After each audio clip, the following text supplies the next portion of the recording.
It was supposed to be a quiet weekend, the kind where you finally breathe after months of grinding through work and noise.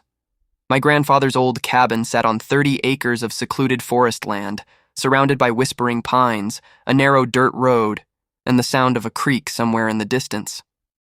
No traffic, no neighbors, no HOA board meetings, just silence. I arrived early that Friday morning with a truck full of supplies, coffee, firewood, and enough steak and eggs to last a week. The moment I stepped out, the cool mountain air hit me. Birds fluttered from the trees, the scent of pine and earth mixing into something peaceful, almost nostalgic. Finally, I muttered to myself, unlocking the front door. The old hinges creaked the same way they had when I was a kid. This cabin wasn't fancy, rough wooden floors, a brick fireplace, and mismatched furniture, but it was home in the truest sense. After unloading everything, I started the generator, made a cup of coffee, and sat on the porch, looking at the sunrise. Everything was perfect, peaceful. Then I heard tires crunching over gravel. A white SUV rolled up the hill, dust billowing behind it. The engine cut off, and out stepped a woman in her late 40s, short blonde hair, sunglasses bigger than her face, a clipboard clutched in one manicured hand. She looked like she'd walked straight out of a suburban drama show. Behind her was a man, tall, thin, the kind of husband who'd given up arguing years ago, carrying folding chairs and a Bluetooth speaker. "Excuse me," she shouted, her heels clicking against the gravel as she marched toward me. "You can't park here. This cabin is reserved for this weekend's HOA brunch." I blinked, unsure if she was serious. "I'm sorry. What?" She gave an exaggerated sigh. "The HOA brunch. I told the owner we'd be hosting 100 guests here this weekend. You must be the caretaker or renter or something." I almost laughed. "Ma'am, I'm the owner." Her sunglasses slid down slightly as she looked me up and down. "You? That's impossible. The HOA has been using this location for years." "No," I said calmly, sipping my coffee. "You've been using the community park down the road. This," I gestured to the land around us, "is private property." Karen crossed her arms, offended. "Well, there must be some mistake. We've already sent out invitations, arranged catering, and booked entertainment. We're expecting about 100 people." I raised an eyebrow. "And you did all that without confirming with the owner?" She smirked, flipping through her clipboard. "Look, I'm sure we can come to an understanding. You can just let us use the space for the weekend, and I'll make sure the HOA acknowledges your cooperation at the next meeting." "I'm not in your HOA," I said flatly. That's when her smile faltered. "What do you mean you're not in our HOA? This cabin is within the Pinewood Hills community." I shook my head. "Nope. The property line ends at the creek. My land's outside the HOA boundary. Always has been." She stared at me like I'd just told her gravity stopped working. "Well, that can't be right." Before I could respond, 3 more cars pulled up behind her, then another. People started getting out, families carrying trays of food, balloons, and folding tables. One guy was setting up a grill. Someone even dragged a cooler labeled "Mimosas, VIPs only." I stood there, stunned, as Karen barked orders like a general at war. "Cheryl, put the food by the porch. Gary, no, not there. It needs to be centered for photos. And someone hang the banner." I glanced up. The banner read, "Pinewood Hills HOA Annual Brunch, hosted by Chairwoman Karen." That's when it hit me. She wasn't going to leave. She'd already decided my cabin was hers for the weekend. I walked down the steps and stood right in front of her. "Karen, this is private property. You're trespassing." She gave a fake laugh. "Oh, don't be so uptight. It's for the community. Besides, you should be honored your property was chosen." I looked around at the strangers trampling my lawn and decided I wasn't honored in the slightest. "Karen," I said slowly, "you've got 2 options. Pack this up, or I call the sheriff." Her smirk returned, sharp and smug. "You wouldn't dare. We know Sheriff Lawson. He's an HOA member." I stared her down. "Yeah, And he also knows this land isn't part of your jurisdiction. For the first time, a flicker of doubt crossed her face. I'll double-check that. Good idea, I said, turning toward my porch. You do that. As I walked away, I heard her whisper to her husband, Don't just stand there, Richard. Set up the tables anyway. He'll come around once he sees everyone having fun. I closed the door, leaned against it, and exhaled slowly. The smell of burgers was already wafting through the air outside. Somewhere, someone had started playing music. I looked out the window. 50 strangers on my property, all setting up for an event I never agreed to. And at the center of it, Karen, strutting around like a queen. I took another sip of coffee and muttered under my breath, All right, Karen, let's see how this plays out. Because if there was one thing my grandfather taught me, it was that sometimes the best revenge was patience.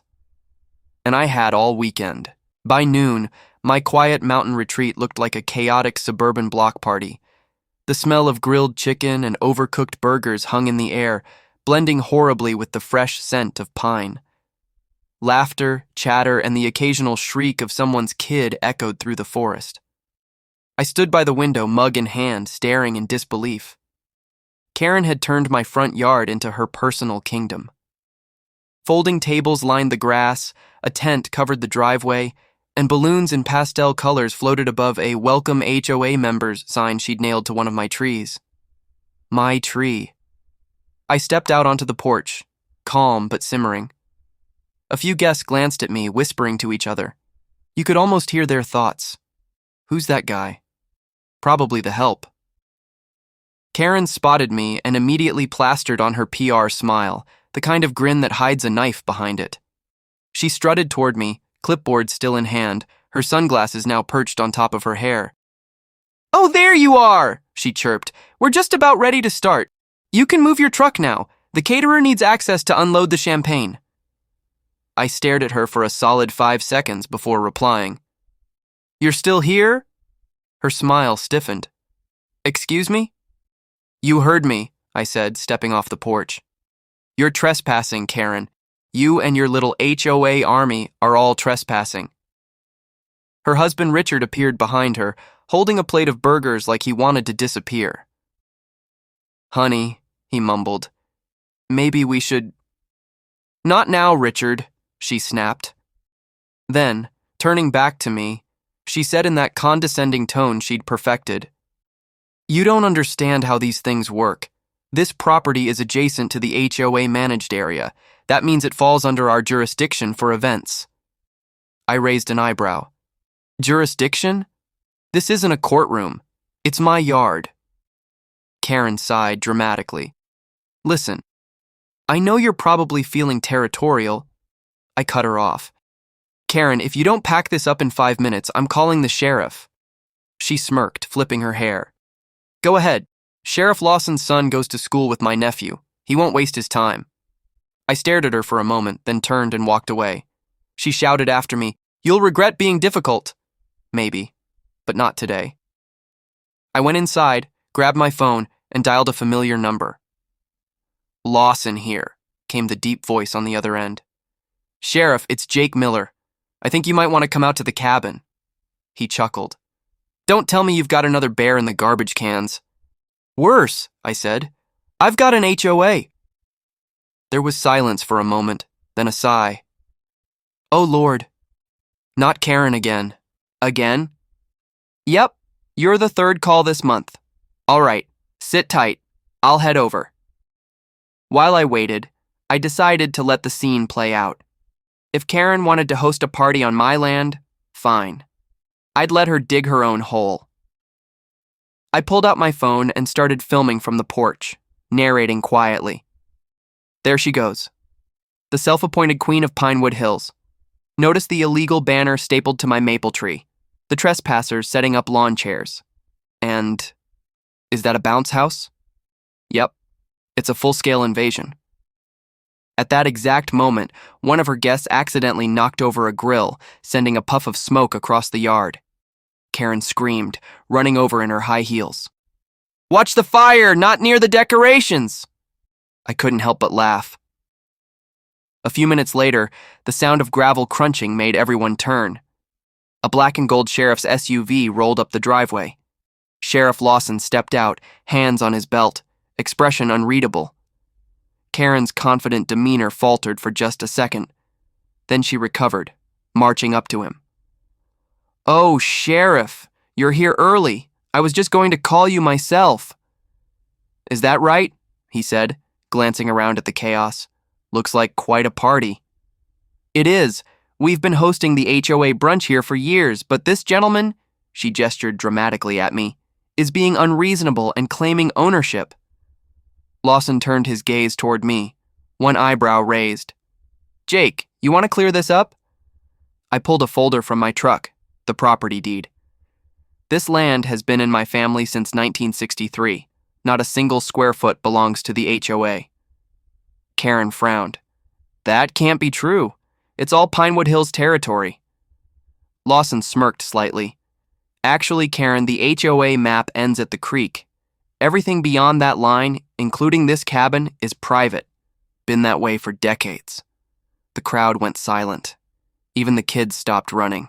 Karen's husband looked like he wanted to crawl into the cooler. Karen, of course, refused to back down. "Well, there must be an administrative error. We'll get that sorted after the brunch." "No, ma'am," Lawson said firmly. "You're shutting this down now. Pack it up, folks." A murmur spread through the crowd. Guests started folding chairs and muttering apologies. Karen's face turned bright red. "You can't just—" "I can," the sheriff interrupted. "And if you don't clear out in 5 minutes, I'll start writing trespassing citations." Karen glared at me. "You did this." I smiled. "No, Karen, you did this, when you decided other people's property was yours." She stomped her foot, huffing like a spoiled kid. "This isn't over." "I'm sure it's not," I said, lifting my coffee mug. "But for now, brunch is canceled." Lawson laughed quietly as he walked back to his cruiser. "You sure know how to attract trouble, Jake." "Trouble just likes to find me," I replied. As the cars began to leave, the yard slowly returned to silence. I leaned against the porch railing, watching Karen's SUV disappear down the dirt road. The peace I'd come for had finally returned. Or so I thought. Because as I turned back toward the cabin, I noticed something taped to the porch door.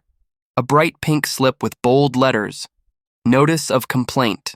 Property use dispute." Karen wasn't done yet. Not by a long shot. The next morning, I woke up to the sound of hammering. Not the kind of hammering you hear from woodpeckers. This was human. Sharp, rhythmic, angry. I threw on a flannel and stepped outside. And there she was again. Karen. She was standing at the edge of my driveway, pounding a wooden stake into the ground.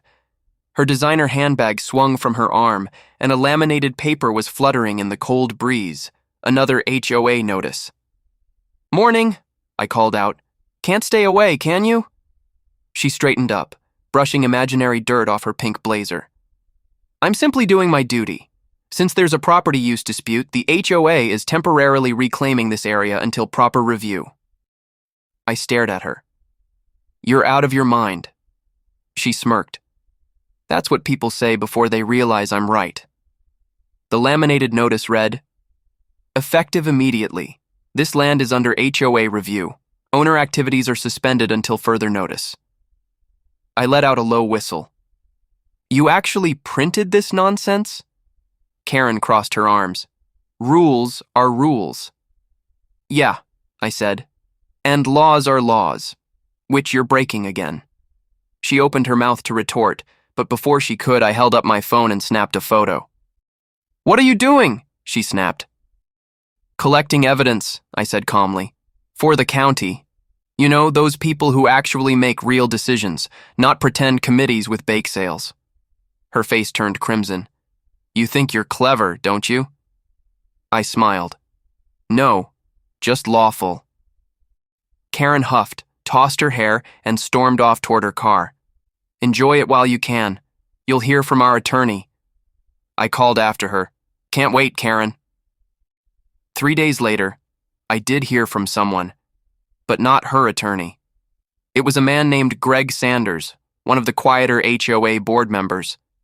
He pulled up in a modest gray sedan and walked up my driveway looking apologetic. "Mr. Miller," he said, shaking my hand. "I'm, sorry about all this. Karen's been on a bit of a power trip lately." "A bit?" I asked, raising an eyebrow. He chuckled awkwardly. "Okay, more than a bit. She told the board you donated your cabin for community use and, well, we believed her." I sighed. "So she lied. Figures." Greg nodded. "I looked into it after Sheriff Lawson called us. You're right. This land isn't under HOA authority at all. In fact, it's legally separate. You could build a rocket here and we couldn't stop you." I smirked. Tempting. He laughed. "Anyway, I wanted to tell you personally before things get uglier. She's furious. She's been telling everyone you assaulted her, blocked emergency access, and endangered children." I froze. "She said what?" "Yeah," Greg said grimly. "She even brought it up at the last meeting. Tried to pass a motion to have you fined." "On property she doesn't control?" "Exactly." He sighed. "It's getting embarrassing for the board. We're trying to talk sense into her." I gave a slow nod. "Thanks for the heads up. Don't worry, I'll handle it." That night, I set up my security cameras, high definition, motion activated, and all pointed toward the property line. I had a feeling I'd need them. Sure enough, around midnight, a pair of headlights crept up my driveway. I stayed quiet in the dark, watching from the window. A figure got out of the car, short, blonde, wrapped in a coat. Karen. She tiptoed up to my gate with something in her hand, a can of red spray paint. I watched in disbelief as she started scrawling across my wooden gate. "Trespasser property!" She stepped back, admired her work, then scurried back to her SUV. I couldn't help but grin. The cameras had caught everything. The next morning, I printed out a screenshot of her graffiti in progress, her face clear as day, and taped it right next to the spray-painted message. Below it, I wrote in bold marker, "Smile, Karen, you're on camera." By noon, half the neighborhood had seen it. Cars slowed as people laughed or snapped photos. Even Richard, her husband, drove by looking mortified. That's when I got the call. "Jake, it's Sheriff Lawson," the voice said, barely holding back a laugh. "Got a vandalism complaint from Karen Jenkins. Claims you're defaming her." I chuckled. "Did she mention the part where she painted my gate?" "Oh, she didn't have to. I saw the footage you emailed me. This is gold." "So what happens now?" "She's gonna get a fine. Maybe some community service. And knowing Karen, that's gonna sting worse than jail time." That afternoon, Karen showed up again, furious, clutching the vandalism notice in one hand and pointing at my camera with the other. "You think this is funny? You're ruining my reputation," she shouted. I leaned against the fence, calm as ever. "Karen, your reputation ruined itself the moment you brought a spray can to my property at midnight." "You're making me look bad," I smiled. "No, Karen, you're making you look bad." She sputtered, spinning on her heel. "This isn't over. The HOA won't let this go." "Good," I said, "because neither will I." That night, the cabin felt quiet again. Peaceful. The stars above the pines shimmered like they were in on the joke. But I wasn't celebrating. Not yet. Because I knew Karen. She wasn't the type to accept defeat gracefully. And sure enough, the next morning, a letter arrived in the mail, stamped with the HOA seal and labeled "Final Warning." Inside was a typed statement. "If you continue to obstruct community events and disrespect board members, the HOA will pursue civil action." I laughed out loud. She was doubling down again. But this time, I was ready for her. Because what Karen didn't know was that I'd just filed a complaint of my own with the county, the sheriff, and the state's property commission. She wanted a war. She was about to get one. By the end of the week, the entire town knew about Karen's stunt with the spray paint. But instead of backing down, she did what Karens do best: doubled down and escalated. Saturday morning, I woke to the sound of engines rumbling in the distance. Lots of them. I stepped onto the porch with my coffee mug in hand and stared down the dirt road leading to my cabin. A caravan of cars was crawling up the lane, SUVs, sedans, and even a small bus that looked like it had been borrowed from a retirement center. "Oh, she didn't," I muttered. But she did. Karen Jenkins, dressed like she was leading a charity gala instead of a neighborhood picnic, was standing on the roadside directing traffic. Clipboard in one hand, megaphone in the other. "Park on the grass, not on the gravel. We're setting up the tables here," she barked at a bewildered man trying to reverse his car. I put my mug down and walked to the front gate.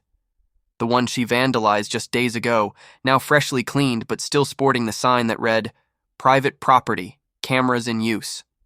Karen spotted me and strutted toward the gate, her heels sinking into the soft ground. "Good morning, Jake," she said, plastering on her fake smile. "We're here for the community event. You might recall, the cabin reservation." I stared at her like she'd lost her mind. "Reservation?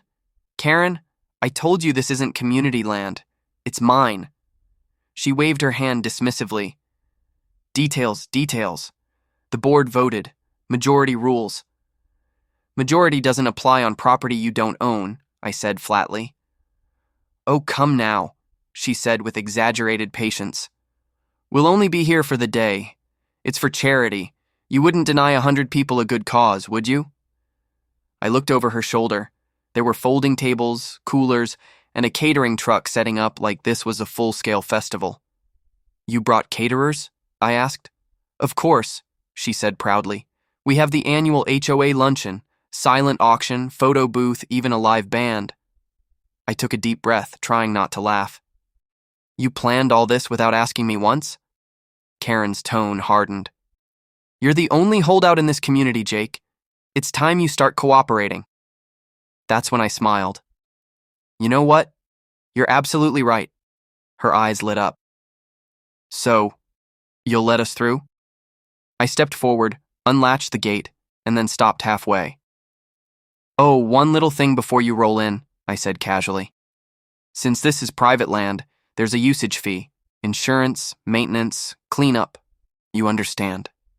Her face twitched. "Excuse me?" "Standard rate," I continued smoothly. $500 an hour, payable in advance." Her jaw dropped. "That's outrageous." "Is it?" I asked innocently. "County property management guidelines, and since I'm the owner, it's non-negotiable." She sputtered. You can't do that." I tilted my head. "You sure about that?" She started shouting, demanding I open the gate. But I didn't move. Instead, I reached into my pocket and pulled out my phone. "Tell you what," I said. "Why don't we settle this legally? I've got Sheriff Lawson on speed dial. You can explain to him why 100 people are trespassing on county-mapped private property." Her eyes widened, but she tried to play it off. "You wouldn't dare." I dialed. "Hey, Sheriff, you might want to come by. We've got a full-blown block party trespassing on my land. Yep, she's here too." Karen turned white. No, there's no need for that." But it was too late. Within 15 minutes, a patrol car rolled up, sirens briefly chirping for attention. Sheriff Lawson stepped out, sunglasses glinting, smirk already forming. Well, what's going on here?" Karen launched into her speech before he could blink. "Officer, we have full authorization. This property was reserved for a sanctioned HOA event." He raised a brow. "Really? Got paperwork for that?" She held out her clipboard. He skimmed it, then handed it back. "This says you voted among yourselves," he said dryly. "Doesn't mean you can vote to take someone else's land." Karen blinked. But it's for the community." He smiled. "Community doesn't override law, ma'am. Pack it up." When she opened her mouth to protest, he gestured toward the gate camera.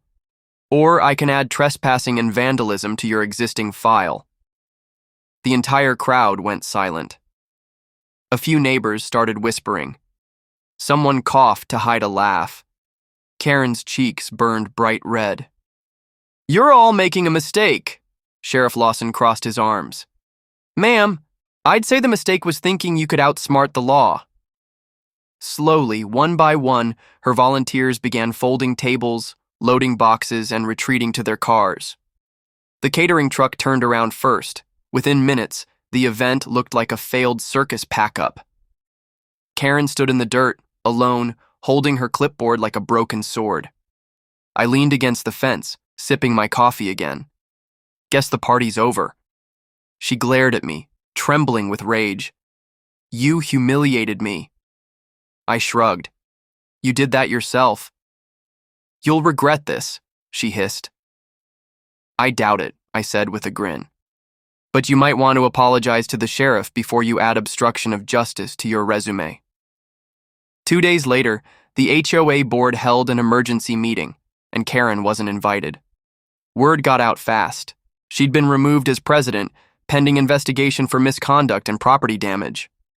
Greg, the reasonable board member, stopped by again to thank me. She's stepping down for good, he said. You might have just saved the whole HOA from imploding. I smiled. Just doing my civic duty. He laughed. You know, everyone's talking about how you handled her. Cool as a glacier. Let's just say, I said, glancing at the now peaceful gate. Some people need to learn where the line is, and I don't mind drawing it. As he left, I watched the sun dip behind the trees, casting long golden shadows over the cabin. Finally, silence. Finally, peace. And for the first time in weeks, I laughed out loud, the kind of laugh that comes when karma finishes your work for you. Because in the end, the HOA didn't destroy me. It destroyed itself, one entitled Karen at a time.